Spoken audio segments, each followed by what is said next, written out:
Alison Zerafa Civelli, oħt li diabela, manda ebda remors il-gvern li jitirrappreżenta baqajati il-mijiet ta' miljoni ta' euro l-Vital Su Stewart minkejja li ma laħqux mal-obbligi tagħhom għal snin sħaħ.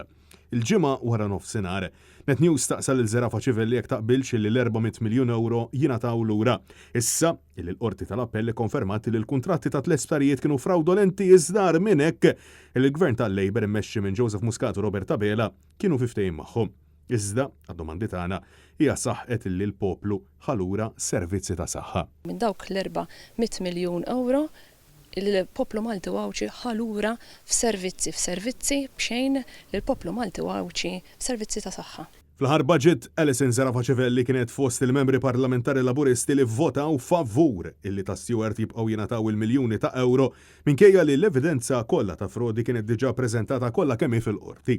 Madankollu ibħal donnu ma jiddispjaċija assolutament xejn u fuq kollox xorta waħda m'għandha l-ebda idea kemm hija ċifra li skont il-Labor għandu jieħu lura il-poplu u rreferitna għad-diskors tal-Prim Ministru fil-Parlament li fil-verità u wkoll għadu sissa ma preċiżax iċ-ċifra eżatta. X'inhi ċifra ġifieri li għandhom bżonn il-poplu Malti Wawċi jieħdu xi ħaġa ma ħadux lura l-poplu Malti Wawċi. Nerġa' ngħidlek irreferi għad-diskors tal-Prim Ministru fejn spjega tajjeb ħafna. Waqt li ma jiddispjaċi assolutament xejn li l-gvern tal-Labor berba il-mijiet ta' miljuni tal-euro minn but il-poplu minkejja li kien konxju tal-kuntratti fraudolenti li daħal fihom b'er ungan, jider illi Zerafa Civelli ma jiddispjaċiex lanqas fuq voti ieħor illi ħadet fil-Parlament propju dan is-sajf.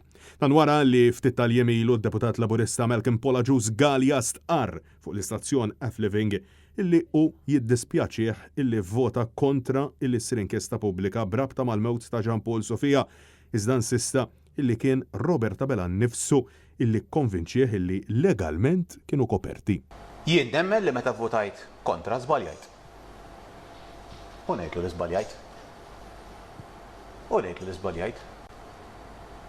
X'ħal iddejjaq ngħidha? Meta votajt kontra żbaljajt dak il-ħin moħħi ma ħadimx hekk, ħadem mod legali u jiena saqsejt il-mod legali dakinhar u jiena għax ir-risposta qegħdin. Jien meta tkellimt legalment u parir minnhom anke ħadtu minn il-Prim Ministru nnifsu għaliex huwa avukat mhux tabib bħali. Hawnhekk legalment qegħdin taħeb għal legalment we're right. Net News staqsa lil Zerafa Civelli tal-inqas jiddispjaċijiex li ħadet dan il-vot iżda bl-aktar mod ċar jidher illi ma taħsibix bħal seħeba bil-qasma fil-Labor tkompli tidher aktar evidenti. Le, jiena ma jiddispjaċinix li f'dak il-moment partikolari aħna bħala gvern ħassejna li l-aħjar triq f'dak il-moment nerġa' ngħid u sakemm kellu joħroġ ir-riżultat tal-inkjesta maġisterjali l-aħjar triq il-qudiem f'dak il-moment kienet l-inkjesta maġisterjali. Ebda remors minkejja lajta tal-poplu, ebda remors minkejja sentenza tal-qorti li poġġiet lill-gvern fl-istess keffa ma' kumpaniji li wettqu frodi ta' mijiet ta' miljuni ta' euro. Għax fi kliema il-poplu Malti Wawċi irċieva mingħand dawn il-kumpaniji servizz ta' kwalità.